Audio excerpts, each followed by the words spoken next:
May the meditations of my heart, the words of my mouth be acceptable in thy sight, O Lord, my strength and my Redeemer. You may be seated. Palihog maglingkod. Maayong buntag ka natong tanan.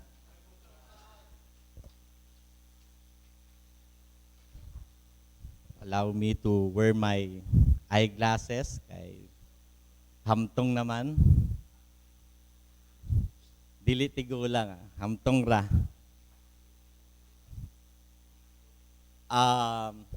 Good morning. Sabi nga ni Bishop, no? Happy New Year. So, ingnan inyong tapad. Happy New Year. For those who are not familiar with me, mga wala pa na ako nakilala, ila-ila lang ako gamay, Bishop, no? And for our live stream, first time yata ito na live streaming, no? Guwapo pala ako pag sa picture. I'm Father J. Molanda. I'm a mission vicar in Molanda, Zamboanga del Sur. If somebody will ask me, where is your church? This is my church, Cathedral of Christ the Redeemer. Okay? And sasabi, wala na raw pari sa cathedral. Uy, naapaman ko. I'm a priest by the power of God through my bishop, by his authority. Saint Ignatius of Smyrna, a first century saint, no? Karaan na ni kaayo ba? He said that where the bishop is, there the church gathers. And he even said that it is unlawful to give communion or baptize without the consent of the bishop. Okay? Hindi po si Father J nagsabi niyan. It's Saint Ignatius of Smyrna. We're gathered here together because the bishop is here. The bishop is a sacramental symbol of the Spirit of God. Nakita niyo ba yung kalo niya? Di ba? Hindi yung kalo na no? It's a symbol of fire from God. That they were the authority in the church, the sacramental symbol of the authority in the church that God has given to us. It is here that we are gathered together in the presence of God. Where two or three are gathered together in His name, there will be Him, the Jesus in our midst. Okay. I'm also the academic head of Saint Cyril Theological Seminary. Para sa mga hindi nakakaalam, no, yung diocese po natin, ang kauna-unahang may seminaryo sa buong Pilipinas ng CEC. Okay? Saint Cyril Theological Seminary was instituted by our bishop in 2012. This was adopted by other dioceses in Southern Luzon by Bishop Paulino in 2016. And in 2020, this was also adopted. Saint Cyril Theological Seminary was adopted by the Diocese of NCR in Northern Luzon by Bishop Ariel Santos. I happen to be the academic head ng seminaryo natin. And by whose authority that I am teaching theology to our students? It is by the authority of the bishop. Para alam nilang po, si bishop po ang nagtahas kanako na mahimong magtutudlo sa atong seminaryo. Without further ado, our celebration for today, this is the first Sunday of Advent. The first Sunday of Advent marks the first day of the new year of the Christian calendar. This is actually year B. This is the second year of a 3-year cycle of the Christian calendar. Nasa year B na po tayo. No, ika-tuig na letrang ba. Yun sa Bisaya. Yan. Letra sa letter gyapon. Year A ended last Sunday with the celebration of the Feast of Christ the King. Year B, now we begin with Year B. This is the year of the Gospel of St. Mark. Year A is St. Matthew. Year C will be St. Luke. And the Gospel of St. John will be read all throughout all those 3-year cycle with the feast, Gaudete Sunday, in Lenten season, and in Christmases. Binabasa yung Gospel ni St. John. What is the significance of this for us? Sa man kining gaano man ni ka-importante na mahibaw nato kini. This means that as Christians, we mark our paces in life. Minamarkahan natin with these markers, with these demarcation lines to signify our progress in Christian life. Para dili kita nagpabilin na mga bata, so that we will able to know that we are growing. Kaya nga di ba nagse-celebrate tayo ng birthday para namamarkahan na, 1 year na naman, nag-grow na naman ako. Okay? Ganun siya. So we have this demarcation. This year is not just a repetition of last year. This year is not just a repetition of Advent and Christmas every year. But this is another phase in Christian life. As a community, we are growing and we are progressing and we are growing as a family. Pamilya po kita. New challenges awaits us this year. New missions for God to be fulfilled. This is another year that we are going to do the business of God. New beginnings for us. For some, we encounter a lot of trials and persecutions, testings for the past year. But definitely, this coming year, we will have new conquests to conquer for God. Jesus challenges his first century audience with these words, "Take heed and pray. The master is coming." That's what our gospel was saying. The servant must be prepared for the coming of the master to make sure that his quarters are ready for his rest pag abot niya. To make sure that there is a feast awaiting him when he comes. This is our duty as servants of God. So that when he arrives, he will have an honor and a feast that awaits a table before him. But as we prepare for the coming of the Lord, we must come to this realization.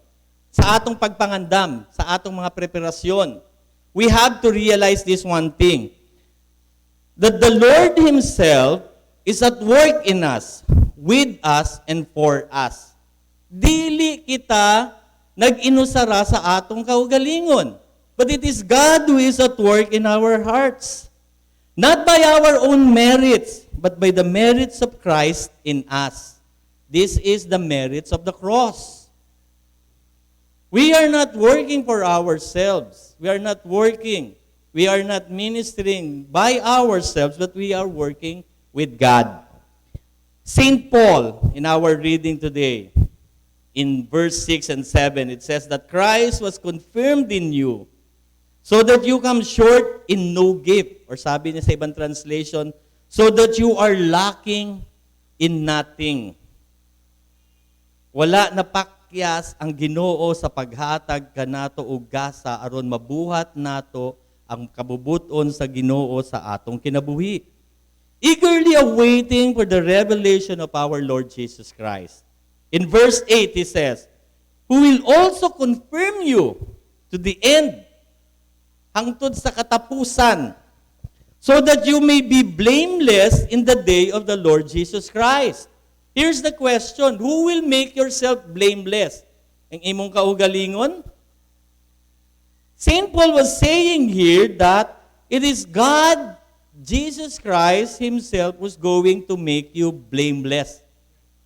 Sa pag-abot niya, makita niya kita that we are holy and pure. Not because of our own works, but because of the works of God in our lives. Amen ba mga anak? The prophet Isaiah, in our first reading, by the word of the Lord, he said, that God is our pattern. Ano sa pattern sa Bisaya? Taghulma. And we are, the people of God, are the clay. Kita yung clay. No? Kanang murag lapok na inano ba? Iuhulma na mahimo kitang pat. He molds us by His very own image. Pag abot sa atong Ginoong si Kristo, ang makita niya, si Kristo gihapon diha sa atuang kasing-kasing o sa atong kinabuhi. Because we are now molded into the image of God. Nakuha niyo ba yon? Again, balikan ko. Sino ang maghulma kanimo? Ginoo. This imagery of potter and clay gives us a picture of a complete surrender to God. So kung kabalo niyo ka ng maghulma, no? Dili magbuot-buot ang clay kung unsay gusto niya. No. Gusto ko mahimong nawong ni Piolo. Si Piolo Pascual pa ba uso ngayon? Gusto ko maging kamukha ni Dao Mingsu. Gusto ko maging Korean novela, no? Lahat ng tao ka na singkit ba, tapos magpaputi, no? Kaya ganaan sila Korean. Sa bahay namin, panay Korean drama, mga K-drama eh. Pag nagtanong ako, sino ang nagbuhat ng arko ni Moses? Mas kabalo pa kung kinsa ang member ng BTS. It is God who's making in us the very own image, a complete surrender to God. What does it mean that we are completely surrendered to God? That He forms in us the image and the shape that He desires us to have. Ano yung gusto ng Diyos na mahulma diha kanimo? And what is the image that God is forming in us? It is the image of Christ, the Master Himself. And when He finally comes, He will see His very own image and God in us. This is Christ-likeness. This is being prepared for the coming of Christ. Advent yung pag-celebrate nato ng Advent, the season of Advent, has a three reflection. These are the three reflection of Advent. Parang yung mirror niya, yung mini-mirror ng Advent, yung panahon sa Adviento. The first reflection of Advent is the commemoration of the first Advent of Christ, where we are awaiting for the coming of our Lord, Christmas. Yung first Advent niya. Kino-commemorate natin yon. Reflection of the second Advent. The second reflection is the second Advent. Yung pag-abot sa atong Ginoong Jesucristo when He finally comes. Tinatawag nato na second coming. Sa mga born again, sabi nila, rapture. No, magra-rapture daw, kuhain daw tayo, dalalahin na tayo sa langit. No, inana daw, no? Kaya hindi tayo naniniwala ron, ano? Hindi ng atong pagtulod na. We are awaiting for the coming of a conquering king. That He will establish His kingdom here on earth. Our duty is to take the kingdom of this world into the kingdoms of our God. Okay? That is the reflection of the second Advent. The third reflection is the continuing Advent. The continuing Advent where we await the coming of our Lord Jesus Christ in the celebration of the Holy Eucharist. Every Sunday, Christ is present here with us in the table, partaking of the body and the blood of Christ. Again, that partaking is by the authority of our bishop. The celebration that we do is by his authority. Because the bishop is the one granted by the grace of God to give to us the body and the blood of Christ. We as priests are his ministers, co-ministers with our bishop to give you the body and the blood of Christ. The second, the continuing Advent where we meet Christ every Sunday here at the table of the Lord. In all this Advent preparation, whether we commemorate the Advent of Christmas, the second coming of our Lord, and the Eucharistic Advent, we are to, sabi ni Lord sa ating gospel, take heed. This means that we listen and be ready to follow and obey. Watch. Dili ka ng watch ng live stream nato, no? Laki, no? Watch daw, ka ng tanaw sa lida. Watch means be sensitive to the times, to know the season, to know the hour, to know the times that is coming. Maging aware din kayo sa mga nangyayari sa atin, sa ato, sa kalibutan. And the third instruction is pray. Take heed, watch, and pray. Prayer. There are many ways the prayer was depicted in the scriptures. Origen, a late first century writer and theologian, wrote on prayer. He has a book called the Oratio. This describes the four purposes of prayer. Sabi niya, meron doon tinatawag na 4 moods of prayer. Okay, 4 moods. Kanang moods, para sa ako mga Bisaya na listener, dili siya moods na yung spelling niya is M-O-O-D. Mood. Dili yung mood na moda ba? Anak. These 4 moods of prayer are request, prayer or praise, intercession, and thanksgiving. Bigyan ko lang kayo ng highlight ng writing ni Origen. Origen describes the proper posture, dapat mo raw na posture sa pag-ampo, or the proper state of mind. He says this, he who prays, prays not alone. Kinsa daw nag-ampo, you're not praying alone. Dili ka nag-inusara sa imong pag-ampo. He means here that when we pray with the Spirit of God. Okay? It is God who is bringing those petitions Himself. The Spirit of God are bringing those petitions that you offer before God. Nakuha ninyo yun? So that's why I said kanina, when we are preparing for Advent, we are not preparing with ourselves alone. We are working with God. Origen also sets the conditions necessary to prayer. Sabi niya, prayer must be free from anger and disputes.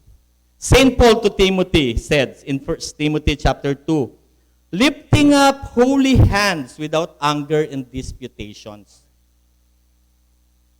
Wala kang aligut-gut. Sabi nung Columban priest dito sa may Pagadian, walay aligot-goat.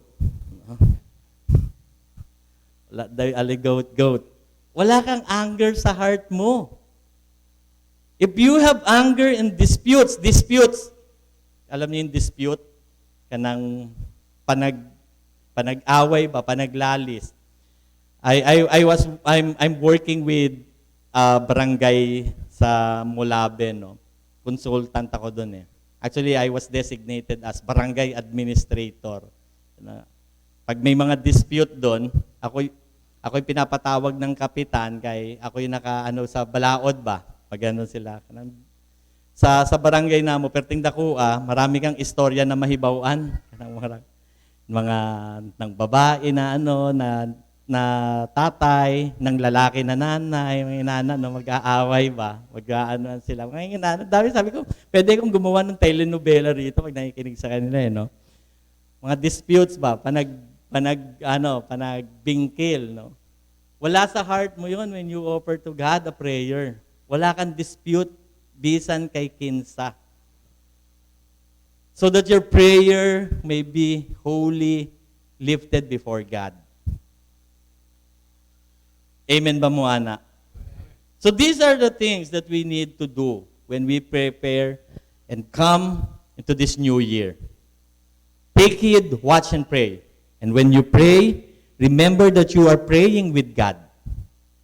Kung gusto niyo pa malaman, marami pa ito yung book on Origen. Actually, the book of Origen in the Oratio was one of the required reading sa amin sa seminary. No? Kailangan basahin mo itong buo. Origen was telling us and saying to us that this is the heart of prayer before God. That yes, we prepare, we lift up before God our request and our petition. But we come also with praise and thanksgiving. With our intercession praying on behalf of others. Dili lang imong kaugalingon, mga kinahanglan ng imong isa sa atong Ginoo. It is not just your own petition, but the prayers and petition of all our people. The prayers of the people, lifted before God. Finally, the fourth moods of prayer is thanksgiving. Mapasalamaton kita. In our thanksgiving before God, we make sure that our heart is right before Him. Na wala kitang anger, wala kitang aligut-gut, wala kitang kasuko, pikisan, kaibisan, kinsa. And that we offer before God a holy, pure hands because God made us blameless. Daghang salamat, maayong buntag kanatong tanan.